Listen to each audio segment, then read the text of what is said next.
Trời nó giờ bắt tới rồi nhia nó rồi sẽ được cho phun ít chục phun xít cho là một sai sẽ tọt tiệt thời gian rồi nhớ ít nụ nọ chè hay tiệt khi bé xí theo thì bia lên chè cho tuần giờ có tàu nhia cho một vụ bia cho bé xí hậu nó bé xí cho là sai sẽ lên từ giờ tụt tọt tiệt thời gian rồi nè nè yon chờ đi cha nó nè yon chờ đi cha nó cho nó yon chờ cắt tô vừa hồng bia nó đó sợ được xích cho lò say rồi cho giờ nó đó chờ nó đó cho giờ hầu nhìn nó bia hộp bé xì nó rồi cho nó nè wow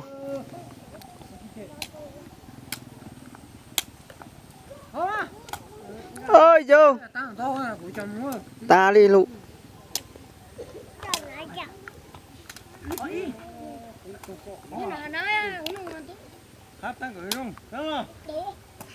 giờ rồi đó bông thà hò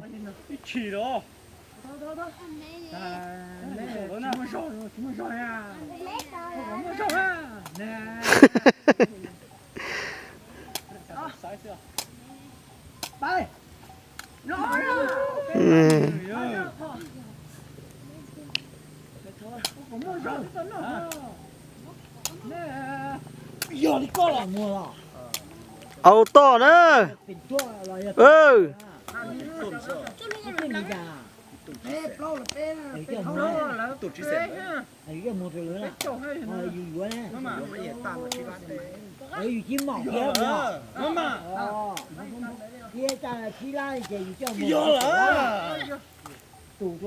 ô to nữa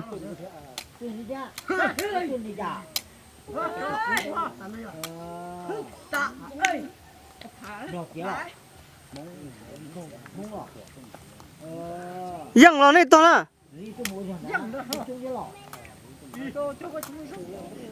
giờ rung lá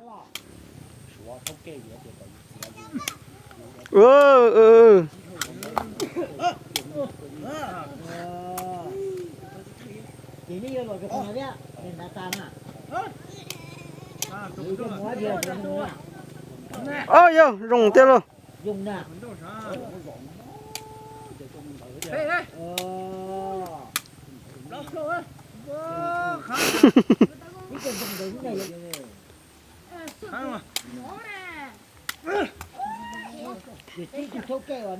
ta ta u lấy sao vậy à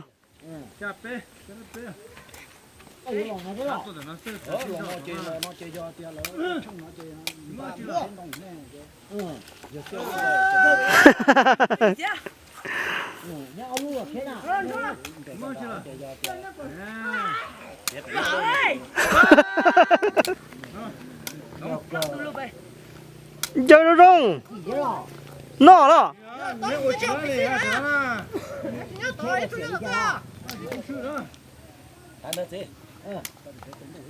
chỉ bút sữa đó chỉ bút sữa đó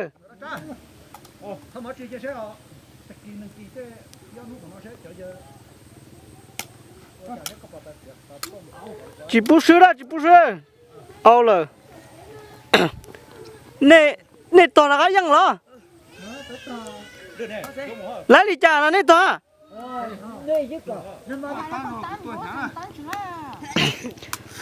giờ có rong đó cho biết chôn này một sẵn đó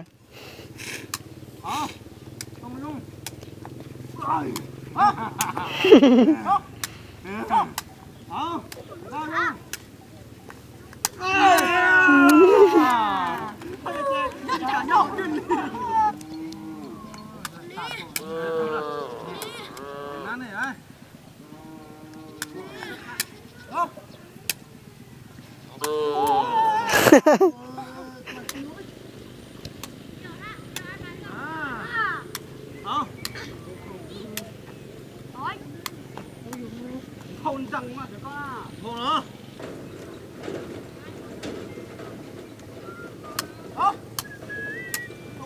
哎，这就要50多少钱？我单找个工啊，也得中到哈。Đỡ bông.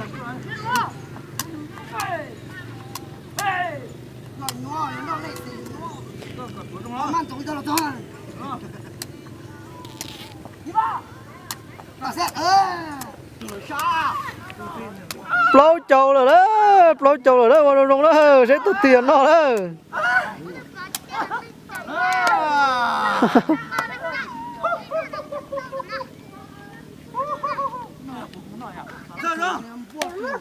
Bây giờ nó chân trồng tu này đó.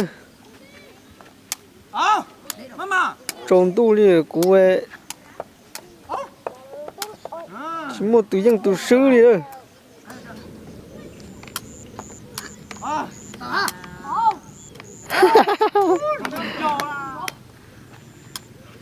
Trồng tu là chế. Một tí chế thì cái tăng rồi đó. Cứ chừng cho nên mà chỉ tao trùng đi thôi nè.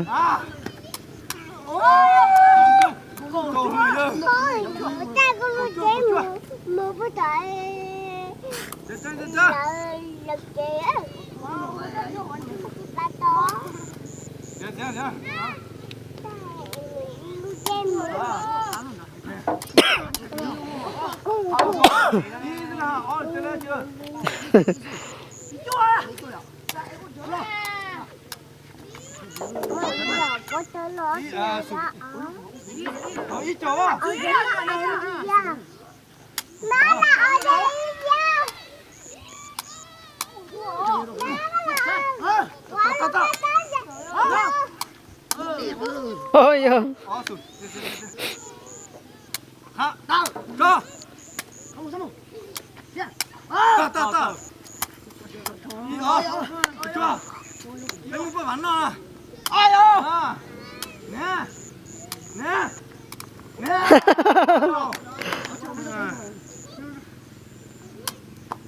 Trồng tu lìn đó đấy.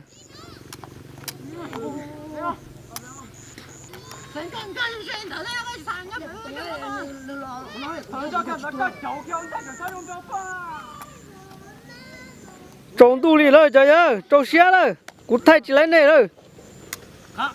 Muốn nó bên nào? Bán nó.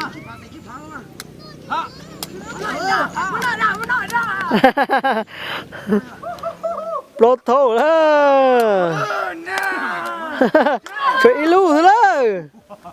Nó này muốn nó chả.